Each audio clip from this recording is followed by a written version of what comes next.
Welcome to Leveraging the Laboratory, a Mayo Clinic Laboratories podcast for administrators, outreach managers, and laboratory professionals to learn how to best leverage and optimize the laboratory for patients, clients, and staff. I'm your host, Jane Hermansen, Outreach Manager at Mayo Clinic Laboratories.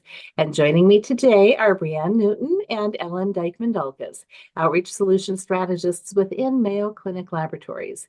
And our discussion topic today is service recovery. In our last podcast, we talked about customer service, basics of customer service. Today's topic is what happens when customer service breaks down and how a laboratory should handle it. When handled well, you might have a customer for life. And if not, well, you may have lost that customer for a long time, maybe even forever. So we know that service recovery is very important. So let's just put on our consumer hats today and let's start by discussing what's most important to you as a consumer. And Ellen, we're going to start with you. In the world beyond the laboratory, when there's a service breakdown, what's most important to you? Ellen, what do you think? When a service breaks down, it really depends on what the issue is. I like my dressing on the side for a salad. And sometimes I get most often I get the dressing on the salad. And sometimes I look at it and I go, oh, it's too much salad dressing. I send it back. No big deal. We can remake it. And other times they just take it back and make me another salad. But I like it when the manager comes over maybe and says, hey, sorry, we got it wrong. A Delta flight. I was on a plane and the attendant spilled a drink all over me, and actually three of us. And it was I didn't care. I was on my way home. I wasn't going to visit a client. The guy next to me was a little more upset. No big deal. I cleaned up, did the best I could, but Delta gave me some sky points. So I guess it depends on the event. It depends on my mood. Sometimes it's not so forgiving, but I like it when there's some service recovery of some sort, either acknowledgement or an unexpected letter or something. Sure. Okay, Brianne, how about you? I'm sure nothing ever happens wrong for you. You live in the paradise of Texas, so everything Well, is that is true. perfect there, right? Paradise it is, but somehow stuff still happens. I totally agree with Ellen. It is 100% situation dependent. What is it? What kind of mood am I in? How big of a deal is it? And I think it's funny, the older you get, the less kind of things rile you up, and you just kind of be like, like you said, you were flying home, just be like, it's all good. Um, what some of the things that are most important to me about that though is one is to acknowledge that happened, something wrong happened. um Second is to apologize for it, acknowledging and then apologizing, like for someone, an organization, a person, a place, or whatever, to actually absorb the responsibility for the breakdown. And then third is some sort of attempt to rectify it. I would love some sky points. So that would just, make my heart so happy. But is it an apology? Ellen mentioned, getting a surprise letter in the mail. Maybe it's a credit on a bill. Maybe it is an apology from the manager. Whatever that looks like, but someone taking responsibility for it and then trying to rectify it in some way. To me, there's just almost nothing. There's a few, but there's almost nothing that those three things wouldn't beg forgiveness in my eyes. Sure. When you think about the laboratory outreach program, though, things do happen. And if you think about the biggest service breakdowns that you've experienced in an outreach program that you've been a part of, what are those? And Brianne, let's start with yours. You can make them nightmare situations, you can make them pretty everyday situations. Okay. It's up to Okay. you. You're I driving. love that. Yeah. I also appreciate the irony of us having done podcasts on expecting the unexpected crazy things. And then this one where Jane's like, nothing bad ever happens. We're gonna get everybody covered no matter what. Um, oh, some of my top three things. I'm feeling the urge to just kind of stick with the stuff that we all deal with. And so some of the breakdowns I could see happening in the outreach world is a lack of communication. And where my mind is going is maybe changes that are taking place. Maybe you're out of a certain supply. test changes coming up, hours change, like anything like that. There's just a vacuum where communication should be. The second one is a delay, and that can be in results, in testing, in communication, in some sort of a delay, whether it was foreseen or not. Your clients, usually it doesn't matter, they're going to be upset. And then the third one would just be a missed opportunity. So for me, a service breakdown can also be, I had the chance to make it right, but I didn't. And it just, we were talking about our personal experiences. Ellen, has to send back a salad and the manager never comes out. And the waitress or waiter is, hateful about having to do it. And it was a missed opportunity. So for me, that's one of my top three, is just, oh, that was a chance that we didn't take. Sure, sure. Okay. Ellen, how about you in an outreach program? I'm sure when you were running an outreach program, nothing ever went wrong for you either. No, never. But the biggest complaint I would hear about are critical or canceled tests not called. Many of our outreach clients weren't interfaced, and the lab didn't know it, right? They read a critical or canceled test. They cancel it in the computer, right? Or a critical, the office is closed.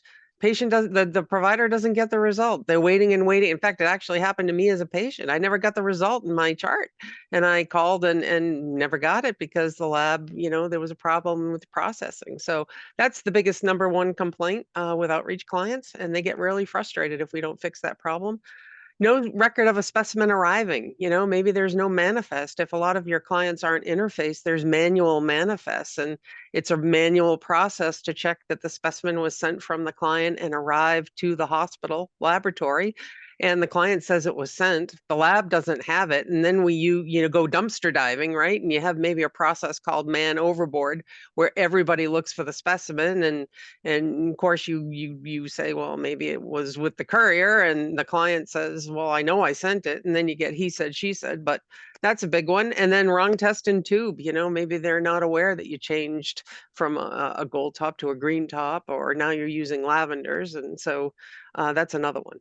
So Sure, those are all great ones. I can think of something that happened to me when I was in the laboratory, and I know the impact that it actually had. It was a pregnant mother who was doing a 3-hour glucose tolerance. So she'd failed the 1 hour and was doing the full 3 hour. And I was in the laboratory centrifuging the specimens, and one of the tubes had a lower volume in it, and it broke in the centrifuge. So now I have total empathy for this woman who is probably not feeling well, fasting, had to go in and drink the yucky stuff, had her blood drawn 3 times. She's pregnant, not feeling well. And I just broke one of her tubes. OMG. What a horrible, horrible thing. And for me, it was a natural accident. Things happen, but truly, then what do you do to convince that woman that she needs to come back, or how do you rectify and make the best of that situation? So I think that we all have seen that things happen, and some of them are totally unavoidable. Some of them may be avoidable.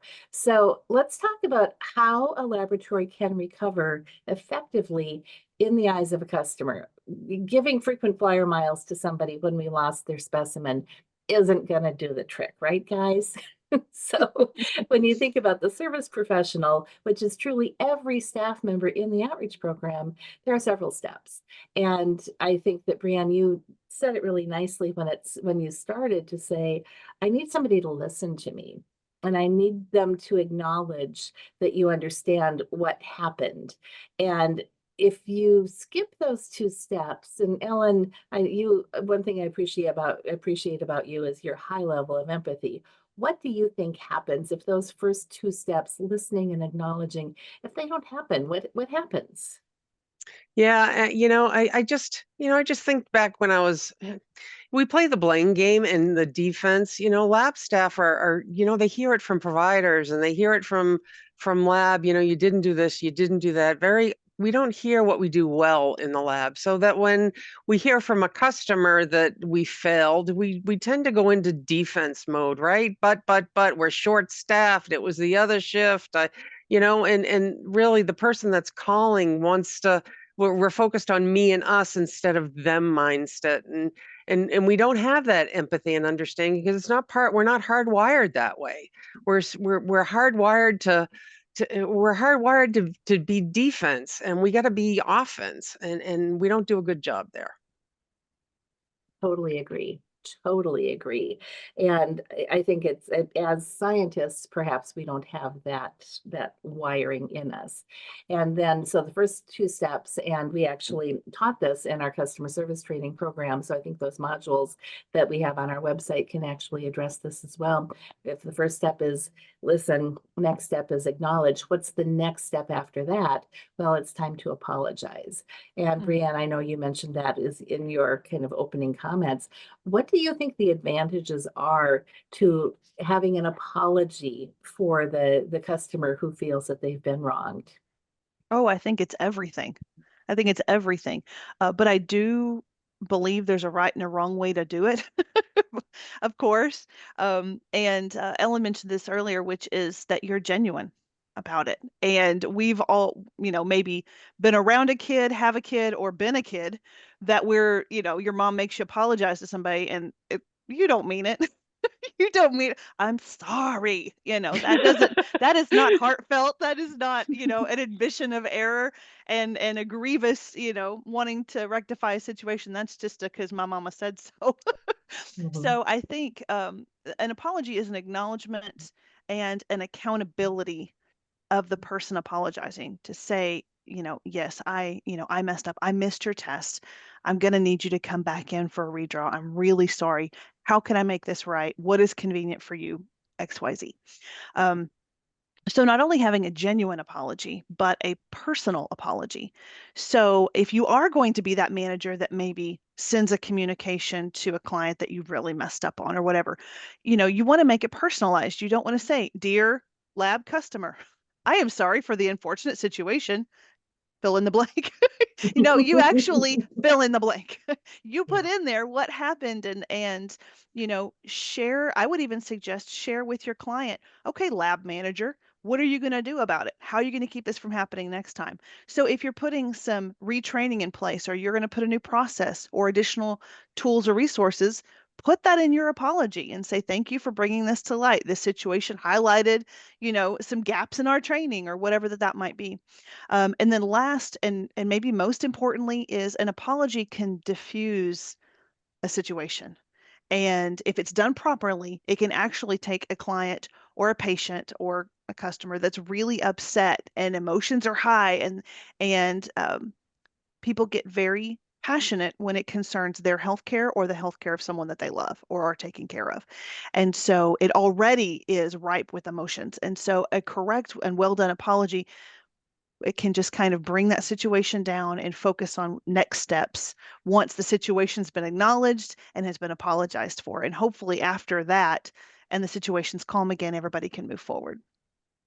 I read an article years ago that talked about authentic apologies and how important they were in healthcare. And that article highlighted the fact that when a patient had received an authentic apology from their care provider related to the service breakdown in healthcare, they were much less likely to actually file a lawsuit in response. So an apology helps fix that person. You can't fix the problem, but it really helps to fix that person. So I really appreciate those comments. And when we think about how then we take that next step, which is actually performing the service recovery. We've listened, we've acknowledged, we've apologized. Now we should provide some kind of recovery that's not frequent flyer miles. And that's really the topic of this. If we think back to those service breakdowns that we opened with, so Brianne, you talked about a lack of communication and not, maybe you had a change to a test or your test was down. And when you think about a service recovery option for that, for both of you, how would you handle just a lack of communication? Oh, oopsie, we forgot to tell people about this. Now they're all upset. What is an appropriate service recovery in that case? It's not communicating. Let's use a test down as that example.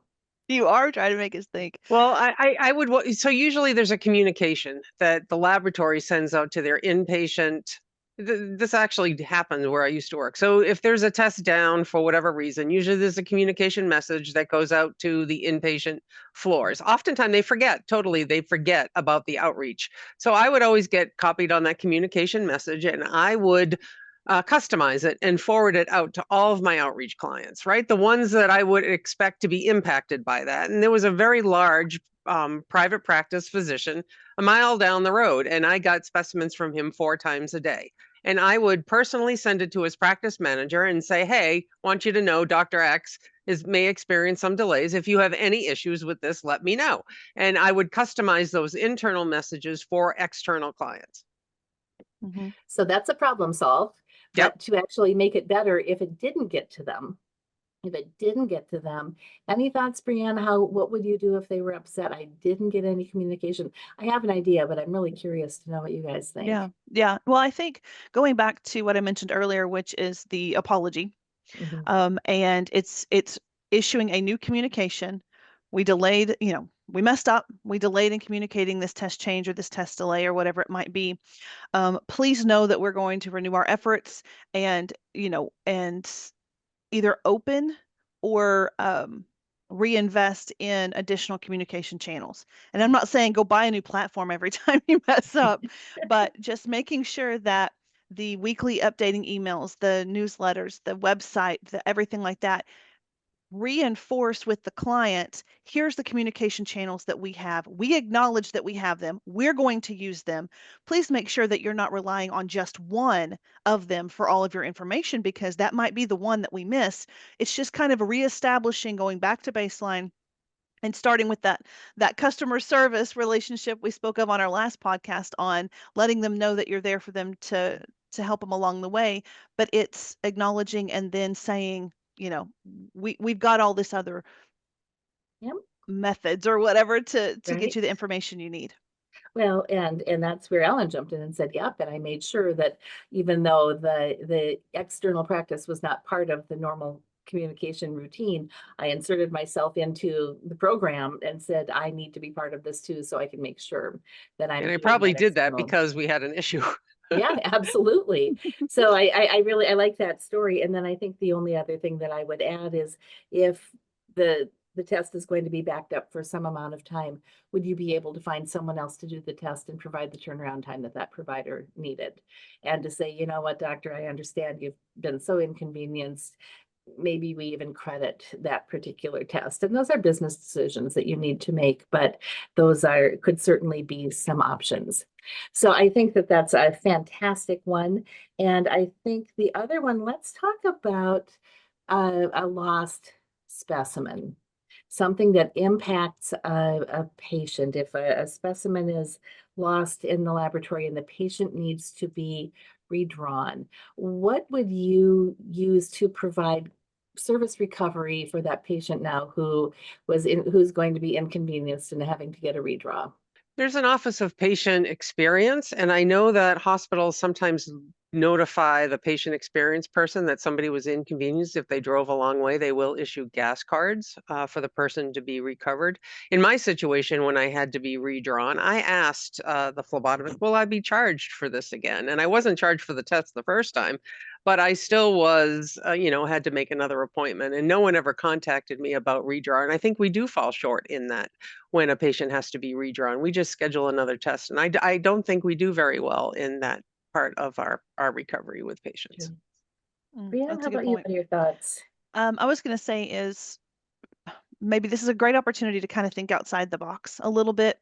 And this is where it comes down to managers maybe being flexible with some things, but you have the opportunity to actually go to the patient possibly, and maybe go to their home if it's an extenuating set of circumstances that makes it difficult for them to come back in, or you go to their place of work, or you extend hours in a certain way for this one patient, and just really make them feel like, we messed up, we're willing to do whatever. And I love the Disney analogy that when you go, they'll just pixie dust stuff and think magic happens. So it's an opportunity in the laboratory to pixie dust someone's experience and say, you know what, you took the time to come and get drawn and we messed it up. So now we're going to take the time to make it right. I'd love to hear from people that have mastered this, because I think we don't do well in this. this area. Yeah.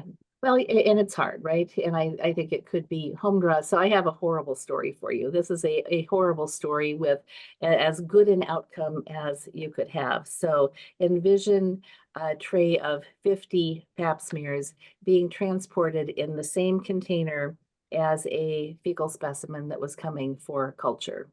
And it was a hot, hot day in the back of the courier vehicle, and this bacteria in the specimen continued to grow to the point where the specimen exploded all over the tray of pap slides. They were ruined. 50 women needed to be recollected for their pap tests. So from that perspective, oh my gosh, what do we do? Clearly, the women had to come back, so they had the option of coming back. If they came back, they were given at the provider's office a voucher for a free manicure. So it was something to acknowledge their inconvenience, something that was special, and perhaps a treat that they would not have provided for themselves, but it was just a true acknowledgement, and it went a long ways to buying that goodwill. Now, we hope that those things never happen again. So what did that organization learn? Let's make sure that those specimens are packed on cool packs so that they don't explode in transit, and let's separate them from the other specimens. So you learn a lot, right? So every one of these events turns into that problem-solving opportunity as well. And truly, I know that we could discuss this all day long. You take a horror story, how did we make it right? How can we make it right? But I think that when you consider how do we learn from these situations, Ellen, any thoughts about how to systematically capture information so that we can really turn these into good learning activities for our own employees? Yeah, I think, well, I've talked with many people, and labs have morning huddles or huddles throughout the day, and I think it's really important to have the outreach team part of those internal huddles. And I know a lot of times the outreach team isn't there, and or a format, there needs to be a way for the outreach team to be connected with operations so that outreach hears real time what the issues are with client issues. There's nothing worse than go to a client and hearing about the issues that the outreach team knows nothing about. And then the client tells the outreach person and they're like surprised. So in order for the outreach person to be proactive, it's important for outreach to be keyed into when something goes wrong internally with a client issue, so that when the outreach person goes and meets with the client and the client says, yeah, we had this issue with a lost specimen, the outreach person can say, yes, I heard about that, and this is what we've done. Um, when this is what we've done because of that. And then you can track the issues, and part of the quality management plan, document the issues, track and trend them. And common issues may be related to the client. Maybe they're not doing something right. So then you can round with the client and say, well, the reason we lost this specimen or these specimens, because it's a recurring issue, is because you need help them to help us, right? So you can coach the client. So I think having operations or outreach be part of the internal and external path helps the client. Perfect. Thank you. So that's really a structural piece. Brianne, any thoughts from your perspective? I love engaging your staff in the creation of what customer service looks like. I mentioned earlier is that it's up to the leader to actually cast the vision of this is the standard of customer service that we're going to be. How do we get there? What flavor does that look like? So engaging your staff, as I mentioned, in ideas, what do you think? And then again, measuring and tracking and letting them get back to was it effective or not, as we mentioned in the last podcast. But that feedback is really important because then you can know, is it working? Can we make it better? Or no, that didn't work. Let's try something else. But using your staff as a infinite resource of new ideas. Along with that, I would also advise is to empower your staff to be creative and flexible in the middle of service recovery. If they come up with a great idea on the fly that's going to rectify a situation and make it better, and the patient or the provider leaves happy, empower them to do so, find out what they did and see if it's something that could be adopted on a larger scale, but giving them the actual ability, I guess, or empowerment to make that call on their own and not have to just rely on, what you say or what your idea was. And then last is continuing to foster in that culture. And so saying, this is going to continue to be the way we operate. Hopefully that aligns institutionally with the rest of your organization. You would hope patient safety and customer services and everything is part of the mission and vision on your walls.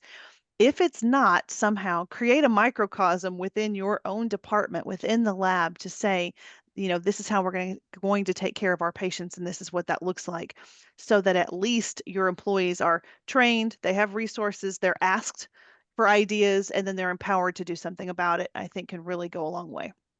Hey, can I just throw in there that it's really helpful if like most of the outreach specimens come in on the evening shift, who do people call with a problem? Maybe a grid of common issues. When this happens, this is what happens, and maybe, have team meetings. I'm a big proponent of sharing what happened and so everybody can learn from it. Sure. So making sure that they have the resources and access to the right folks so they can solve the problems and they know what their tools are and resources. Yeah, I think that's Fantastic. helpful. Okay, well, let's just bring this discussion to a close. Again, I think we get very passionate when we talk about customer service, and we'll close with a single rapid fire question today, just in the interest of time. What resources are available to our podcast audience to help them with their own service recovery program? Brianne, what do you think? Sure.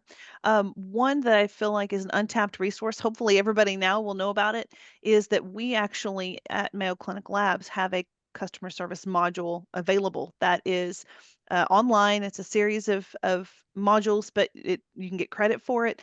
But we do have a lot of clients that request that from me. I'll send it to them. It's part of their initial onboarding, and it's also part of their annual training, but it's utilized in a way that's unique to them, and that's a huge one I would want to make sure everybody's aware of. Fantastic.